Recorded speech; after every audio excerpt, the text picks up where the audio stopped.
Salut à toutes, salut à tous et bienvenue dans cette nouvelle vidéo sur la chaîne C'est mon avis. J'ai passé quelques jours, une semaine quasiment, en compagnie du nouvel iPhone 16 tout court. On avait déjà vu il y a quelques jours sur la chaîne la vidéo concernant l'iPhone 16 Pro. Et tout de suite, dans l'enchaînement, eh bien, vous avez pas vu la vidéo parce que je vais la poster un peu plus tard, mais j'avais acheté l'iPhone 16 tout court, la version standard, la version de base, pour tester par rapport à l'iPhone 16 Pro ce que ça vaut. C'est la première fois sur la chaîne qu'on arrive à faire ça financièrement, c'est grâce à vous, parce que plus vous êtes nombreux à regarder nos vidéos, plus ça fait des revenus, plus on peut acheter des téléphones cool. Je filme cette vidéo donc avec l'iPhone 16 Pro justement qui m'accompagne depuis maintenant les 10 jours. Et donc cet iPhone 16 standard, eh bien c'est assez intéressant de voir les quelques différences. Donc là c'est la vidéo de test, on va dire classique, que vous voyez sur la chaîne comme toutes les vidéos depuis maintenant 7 ans. Et sur la chaîne C'est mon avis 2, la chaîne secondaire, eh bien vous verrez en face à face iPhone 16 Pro versus iPhone 16 tout court. J'ai plein de choses à vous dire à propos de ce smartphone. On se retrouve tout de suite après le jingle.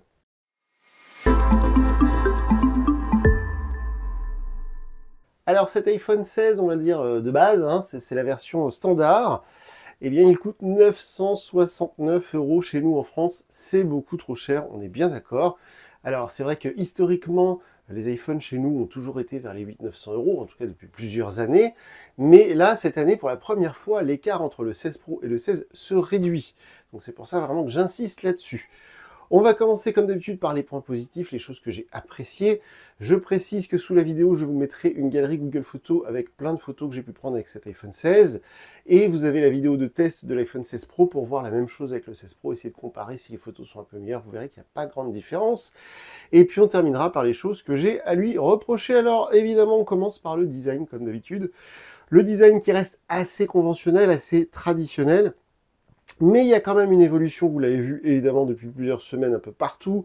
Cette photo avec donc les deux capteurs. Donc chez Apple, ils nous expliquent que c'est pour la stéréovision, en gros pour filmer ou pour prendre des photos qui seront compatibles avec la 3D du casque Vision Pro, donc du casque de réalité virtuelle de chez Apple. Et en fait, c'est vrai que moi, je pense que c'est surtout une histoire de marketing. C'est pas grave, c'est pas un gros mot. Simplement parce que désormais, quand vous voyez quelqu'un qui a ces capteurs comme ça, un peu comme un iPhone X ou un iPhone XS, eh bien, immédiatement, on sait que c'est un iPhone 16. Et du coup, c'est vrai que c'est identifiable très rapidement. Moi, je trouve ça très joli. Hein, c'est un petit détail. Alors, je sais qu'il y en a plein, des fans Android qui... on change la disposition des appareils photo, puis c'est une révolution. Non, je dis pas que c'est une révolution, je dis que c'est très élégant. C'est très joli, et le téléphone en lui-même, alors là en plus évidemment il est rose, je le trouve magnifique, en bleu il est aussi très très beau. Évidemment si vous le prenez dans des couleurs un peu plus gris, noir, tout ça, bon ce sera beaucoup plus discret, et de toute façon 99,9% des gens vont mettre une coque là-dessus, mais du coup c'est vrai que voilà, l'esthétique de l'objet en lui-même, je la trouve très réussie, plus réussie que l'iPhone 15 l'année dernière qui était vraiment très classique. Au niveau du châssis, c'est toujours de l'aluminium sur le modèle de base et soi-disant du titane sur le 16 Pro. Et au niveau donc évidemment du connecteur de charge, on est toujours sur l'USB, mais c'est pour ça que je suis dans les points positifs, j'en parle tout de suite. L'USB-C, eh bien ça y est, cette année, on a une vraie puissance de recharge assez forte. C'est-à-dire que depuis plusieurs années, Apple était un peu comme Google et Samsung d'ailleurs, ils boudaient la recharge rapide des smartphones. Ils étaient sur des standards, le PD3 ou le QSD, il y a plein de standards de recharge comme ça, je vous laisserai aller voir ça sur Google, mais pour une première fois, on a du 45 watts. Alors c'est comme beaucoup de choses chez Apple, c'est pas officiellement annoncé, c'est un peu comme la puissance en watts des enceintes, vous savez, les enceintes Bose ou les enceintes Sonos, ils ne communiquent pas la puissance en watts de leurs enceintes. Là, c'est un peu pareil, ils n'aiment pas trop parler de chiffres, que ce soit la contenance de la batterie en milliampères, que ce soit la puissance de recharge, mais avec les petits malins qu'il y a partout maintenant, on sait que c'est jusqu'à 45 watts, donc ça c'est très très bien, ce qui fait que la recharge du téléphone se fait en quoi, 1h30, même pas, donc c'est très pratique si vous loupez le matin, vous avez oublié de le charger, vous branchez une demi-heure, vous prenez au moins 60%, ça c'est vraiment pratique. Alors je sais qu'il y en a plein qui ricanent parce qu'ils disent oui mais il y a des téléphones, des Poco, des Xiaomi autres à 500 € qui font du 67 watts, du 120 watts, je le sais bien, je suis le premier au courant, mais sur les téléphones haut de gamme, aussi bizarre que ça puisse paraître, souvent justement la recharge est assez faible quand vous comparez avec un Pixel 9, quand vous comparez avec un S24, quand vous comparez avec tous ces téléphones-là, même chez Nothing Phone, c'est pas toujours des recharges hyper puissantes. Les recharges hyper puissantes, désormais, elles sont quasiment limitées à quelques modèles pour les geeks. Hein, ce sera chez OnePlus, ce sera chez Xiaomi, ce sera parfois chez Realme. Mais c'est vrai que les modèles grand public, c'est pas toujours le cas. Donc ça, c'est une bonne chose. On était sur le design, on va parler un instant de l'écran. Mais je l'ai gardé pour la fin de la vidéo parce que c'est pour moi la seule déception de ce smartphone, c'est que c'est un écran 60 Hz, mais par contre il est très lumineux et il est très beau. Franchement, je vois des milliers d'écrans, allez, j'exagère, des dizaines d'écrans OLED par an, et celui-ci est peut-être parmi les plus beaux. C'est beau, c'est fin, c'est lumineux, c'est très agréable à l'œil. Évidemment, il est traité avec ce qu'ils appellent le Ceramic Shield. Alors, il y a une petite différence avec l'iPhone 16 Pro, l'écran Ceramic Shield de l'iPhone 16 Pro est quand même un peu plus résistant. J'ai pas fait le test sur un carrelage de lâcher les deux téléphones pour voir lequel caisse en premier, mais je sais que de toute manière, la majorité d'entre vous, vous allez mettre des gels, des verres trempés, des machins, mais sinon, c'est vrai que cet écran un tout petit peu incurvé, donc ça avait été innové l'année dernière avec le 15. C'est vrai que ça rapporte un petit cachet comme ça à l'objet qui est très joli. Toujours cette dynamique Island hein, qui est un petit peu gênante, je trouve. J'aimerais qu'il s'en débarrasse un jour ou l'autre, mais on est habitué.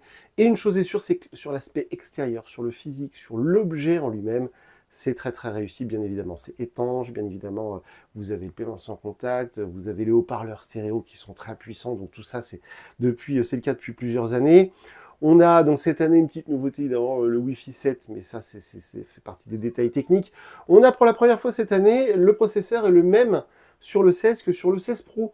Donc vous le verrez dans le tableau de bord, c'est mon avis que je mets sous les vidéos, vous verrez que les résultats que j'ai obtenus avec Geekbench, l'application que j'utilise sur Android et sur iOS, eh bien c'est quasiment les mêmes chiffres sur le 16 et sur le 16 Pro, c'est une première. D'habitude, les versions Pro ont un processeur plus puissant que les versions standards. Et là, cette année, Apple, ils ont mis le même processeur dans les deux, donc soi-disant pour Apple Intelligence. Mais en tout cas, une chose est sûre, c'est que c'est peut-être pour ça qu'il a un tout petit peu augmenté de prix. Dans les points positifs, alors on va venir après à la photo, je vous parlais de la recharge. Pour moi, de mon point de vue, ça fait plusieurs années que Apple, depuis l'iPhone 11, en gros, ils ont résolu le problème d'autonomie. Donc désormais, évidemment, cet iPhone 16, comme tous les autres, c'est de toute façon, c'est comme la coque, c'est comme le verre trempé. 99,9% des gens qui utilisent un iPhone le rechargent la nuit, en allant se coucher. Donc l'autonomie qui tient 3 jours, ça n'intéresse pas forcément les utilisateurs iPhone. Donc cet iPhone 16, comme quasiment tous les autres, il tient évidemment une journée sur la batterie, parfois un peu plus si du genre vous dormez pas chez vous, vous êtes en voyage par exemple, vous avez du décalage horaire, vous êtes dans l'avion, donc c'est pas forcément une journée de 24 heures. Je pense que vous pouvez faire une journée et demie sur une charge de batterie, et encore une fois grâce à cette recharge qui a augmenté, qui est maintenant à 45 watts, vous pourrez le recharger une demi-heure et prendre un peu plus de 50%. Donc ça résout le problème de l'autonomie. Donc l'autonomie, je l'ai mis dans les plus parce que pour moi, elle est largement satisfaisante. On parlera de la photo dans un instant, mais justement, avant de parler de la photo, je voulais vous parler de ce petit bouton qu'on a vu et revu un peu partout, qui est très pratique au quotidien pour déclencher justement l'appareil photo, hein, c'est à ça qu'il sert. Donc c'est une sorte de raccourci physique qui fait aussi un petit peu ensuite le zoom. C'est pas un petit peu d'ailleurs, c'est tout court, on peut faire le zoom. Et donc, c'est vrai que ça, c'est aussi quelque chose d'assez surprenant cette année. C'est un peu comme le processeur qui est le même que sur le 16 Pro. C'est que ce genre de petit gadget, d'habitude, c'est réservé au modèle Pro ou Pro Max. Et cette année, pour la première fois, ils ont décidé de mettre ça aussi sur le modèle de base. Je trouve ça très bien. Il y a de moins en moins de différence entre le Pro et la version standard. Et ce qui fait que cet iPhone 16 tout court, à 970 € quand même, hein, on est presque à 1000 €, eh bien, il a quasiment tout d'un grand, si j'ose dire, il a quasiment tout du Pro. Donc ce petit bouton en plus, pour moi, évidemment, c'est dans les points positifs, parce que je m'attendais à ce qu'ils ne le mettent pas sur la version de base. Honnêtement, ça n'aurait pas changé grand-chose, parce que c'est pas non plus une révolution. Mais ça fait plaisir. C'est le genre de truc qu'on se dit, on n'a pas envie de mettre 1300. C'est 1230 un iPhone 16 Pro. On se dit, on va mettre que 980 €. Bah, on a presque tout pareil que sur le 16 Pro. C'est plutôt cool. Et enfin, donc, dans les points positifs, je suis obligé de vous parler des photos. Donc, comme d'habitude, je vous le disais tout à l'heure, je partage des photos dans la galerie Google Photos. Mais les photos, en fait, ce qui est assez impressionnant, c'est que pendant plusieurs années, pour avoir ce qui se faisait de mieux en photo, je dirais depuis l'iPhone 11 justement, ou peut-être même depuis l'iPhone XS Max ou ce genre de choses, pour avoir ce qui se faisait de mieux en matière de photo sur la gamme iPhone, il fallait prendre le modèle le plus cher. Et je pense que c'est plus vraiment vrai. Évidemment, vous avez un téléphoto zoom x5 sur l'iPhone 16 Pro que vous n'aurez pas ici, mais au niveau des photos de tous les jours, les selfies, même là on peut faire un petit peu de zoom, hein, vous l'avez vu, hein, il y a cette possibilité du zoom, même si on n'a pas le troisième capteur, on peut aller jusqu'à x2, je crois que le x2 c'est plutôt de l'optique et ensuite ça devient du numérique, mais ce que je veux dire c'est qu'on a évidemment le capteur ultra grand angle qui est de très bonne qualité, qui n'a jamais été aussi bon je trouve que depuis cette année, le capteur principal qui est excellent pour faire de la vidéo 4K, pour faire tout ce que vous voulez. Donc ça, c'est vrai que c'est toujours difficile à entendre surtout pour certaines personnes voilà, qui vont aller sur des modèles genre Honor Magic 6 Pro, Samsung Galaxy S24 Ultra, des modèles très chers et très spécifiques photos sur le monde Android, on va dire. Mais là, sur un téléphone, on va dire, pour quasiment tout le monde, ce genre de smartphone va s'écouler à plusieurs millions d'exemplaires pour la photo de tous les jours, de vos animaux, de vos enfants, en vacances, etc., prendre en photo un plat, ce que vous voulez, eh bien c'est hyper efficace. La photo est instantanée, on a toujours les live photos, hein, c'est très pratique parce que quand on regarde, on revisionne après la photo, on peut parfois changer le moment précis. Ça m'est arrivé il n'y a pas longtemps de photographier quelqu'un qui court dans un marathon, et quand je regarde la photo, je dis mince, il ne me regarde pas. On modifie la photo, et grâce à live photo, qui en fait enregistre une sorte de très courte vidéo à chaque fois, on peut changer le moment de la photo, et j'ai réussi à remodifier la photo à un moment où il nous regardait. C'est tout bête, mais ça, évidemment, ça fait plusieurs années que ça existe. Tout ce que je voulais dire, c'est qu'au niveau de la photo, il n'y a plus besoin de se prendre la tête, il n'y a plus besoin de parler de mégapixels, c'est excellent, c'est du niveau d'un très bon smartphone Android, mais un peu mieux parfois, parce que je suis encore surpris de voir que, évidemment, les pixels, les Google Pixels sont très bons en photo, mais je suis surpris de voir parfois que sur certains modèles haut de gamme, notamment que j'ai adoré cette année, hein, chez Samsung, le Z Flip 6 ou le S24 Ultra, et plusieurs fois, de rares moments, mais on se retrouve quand même encore avec des photos floues si le sujet bouge, alors que je n'ai jamais ce cas avec un iPhone. Ça, c'est vraiment très impressionnant, je ne sais pas comment ils font. Donc voilà, donc je voulais mettre vraiment ça dans les plus avant d'enchaîner sur les quelques tout petits détails. Si ce n'est qu'il y a quelque chose que j'ai oublié de signaler jusqu'à présent, et qui est sans doute la chose que j'apprécie le plus sur ce modèle, mais c'était déjà le cas il y a quelques semaines quand j'ai testé l'iPhone 15, c'est sa légèreté. Parce que l'iPhone 16 Pro, il est très bien, si vous avez les moyens de l'acheter, c'est très bien, mais l'iPhone 16 Pro, cette année, il fait 200 grammes. Officiellement, 199 grammes d'après Apple. Celui-ci fait 170 grammes, c'est 30 grammes de moins, ça paraît rien, mais c'est énorme. C'est à peu près 10% du poids du smartphone en moins. Et donc du coup, moi, ce format-là, l'écran 6,1 pouces avec 170 grammes, pour moi, c'est le format idéal. C'est le format d'ailleurs du S24 de chez Samsung cette année que j'ai adoré. C'est un format pour moi qui est idéal pour la poche. Si vous mettez votre téléphone dans une sacoche ou je sais pas quoi, évidemment, vous, le poids, la taille, ça ne vous dérange pas, mais pour des gens qui mettent les téléphones dans les jeans, pour pouvoir faire ses lacets, si on a un grand téléphone qui fait un poids voilà, énorme, eh bien c'est très gênant. Là, c'est pas le cas, on est seulement à 170 grammes, et c'est ça qui parfois, moi, me fait hésiter à titre perso. Est-ce que je prends le 16 Pro? Est-ce que je prends le 16 tout court? Donc là, vu la couleur, vous devinez, le 16 tout court, c'était pour madame, et le 16 Pro, c'était pour moi. Mais celui-ci, voilà, même le 15 l'année dernière, même dilemme, il est vachement plus léger, et comme je viens de l'expliquer, il n'y a pas énormément de différence sur les performances, sur les photos, ou même sur l'autonomie, par exemple. Et donc, du coup, on termine donc avec les quelques rares choses que j'ai à lui reprocher, et j'en parlais en début de vidéo. Pour moi, le problème numéro 1, justement, à choisir entre un 16 Pro, un 16, ou même, par exemple, un S24, un 16, parce que le Samsung Galaxy S24, c'est pour moi un téléphone très solide. Il y a peu de gens qui en parlent. Tout le monde parle du Pixel 9, que moi j'ai trouvé trop lourd, justement, trop gros, et pas très innovant. Eh bien, j'avais adoré le S24 cette année, qui est petit, léger, fin, performant, tout ce qu'il faut. Et si vous hésitez entre les deux, par exemple, eh bien, le truc, c'est que sur un S24 de chez Samsung, ou même sur n'importe quel smartphone haut de gamme, de chez Xiaomi, de chez Motorola, de qui vous voulez, vous aurez du 120 Hz, c'est-à-dire que l'écran est rafraîchi 120 fois par seconde. Alors là, évidemment, c'est très particulier. J'ai essayé de l'expliquer dans la vidéo de test de l'iPhone 15 qu'on a testé il y a quelques semaines. Eh bien, il faut savoir qu'il y a une énorme majorité de personnes, de consommateurs, d'utilisateurs d'iPhone ou même d'autres smartphones qui ne savent pas ce que c'est que le taux de rafraîchissement et qui n'en ont rien à faire. Le taux de rafraîchissement de l'écran, c'est un truc de geek. C'est parce que sur nos PC, on est depuis plusieurs années confronté à ce problème et qu'on connaît le délire. Sur parfois certaines télés, même si c'est du marketing, le 100 Hz sur les télés par exemple, voilà. Mais là, sur un smartphone, il faut savoir que pour aller consulter Instagram, TikTok, les réseaux sociaux, envoyer des textos, faire des snaps ou autre, le 120 Hz, les gens s'en foutent complètement. Donc du coup, moi, ça me gêne parce que tout de suite, quand je fais défiler quelque chose, je le vois immédiatement à l'œil que c'est pas du 120 Hz, au contraire que c'est pas très beau à l'œil maintenant qu'on a pris l'habitude avec des écrans 120 Hz partout. Mais voilà, à quasiment 1000 €, parce que chez nous, l'iPhone est très cher hein, à cause de toutes les règles, les taxes et machin. Donc c'est vrai qu'aux États-Unis, c'est quand même 800 $, 799 $. Chez nous, c'est 970 €. Et en plus, vous n'avez pas le 100 Hz, vous êtes bloqué sur un écran 60. Alors voilà, moi c'est un problème, mais encore une fois, pour les gens normaux, on va dire, ce n'est absolument pas un problème.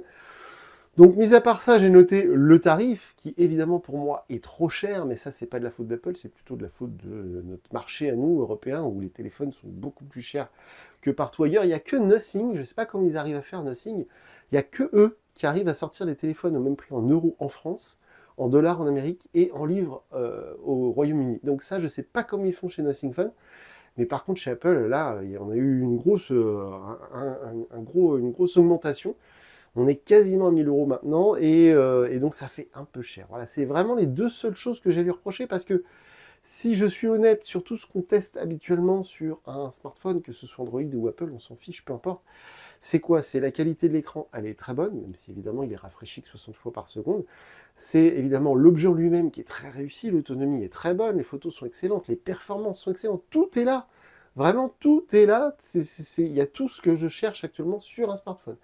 Et je termine par contre par un truc dont je vous parle très souvent sur justement les smartphones Android. Je vous rabats les oreilles avec ça depuis plusieurs années. C'est le Always On Display. Vous savez, cette fonctionnalité qui fait que l'heure reste affichée en permanence quand vous mettez votre téléphone en veille. Et là, vous voyez, c'est pas le cas du tout. Et c'est vraiment l'un des seuls trucs qui, justement, avec l'écran 100 Hz, c'est à cause de ça d'ailleurs, hein, parce qu'en fait, sur un iPhone 16 Pro, un iPhone 15 Pro, ils ont un écran qui permet de descendre le taux de rafraîchissement à 1 Hz. Donc l'écran consomme peu d'énergie parce qu'il ne se rafraîchit qu'une fois par seconde. Donc c'est pour ça qu'ils peuvent faire le Always On Display. Mais sur un smartphone, on va dire normal, là c'est un écran 60 Hz en l'occurrence, eh bien c'est vrai que de ne pas avoir le Always On Display, donc c'est quand même assez anachronique, on va dire. C'est-à-dire qu'en 2024, c'est assez choquant de voir que sur un smartphone haut de gamme, à presque 1000 €, eh bien la nuit, si on se réveille, le téléphone, l'écran n'affiche rien. Voilà, c'est vraiment dans les choses que les petits détails, un peu geek hein, en l'occurrence, le taux de rafraîchissement de l'écran, vous interrogez 100 personnes. Vous prenez un micro-trottoir, là, vous allez sur un trottoir, vous demandez à 100 personnes, est-ce que vous savez ce que c'est le taux de rafraîchissement d'un écran? Les gens, il y en a 99 sur 100, ils vont vous dire, j'en sais rien, je m'en fiche, c'est pas intéressant. Le Always On Display, en tant qu'ancien vendeur d'articles, je vous assure que vous ne pouvez pas faire une vente avec ça, parce que c'est pareil, le Always On Display, il y a beaucoup de gens qui sont contre-fiches.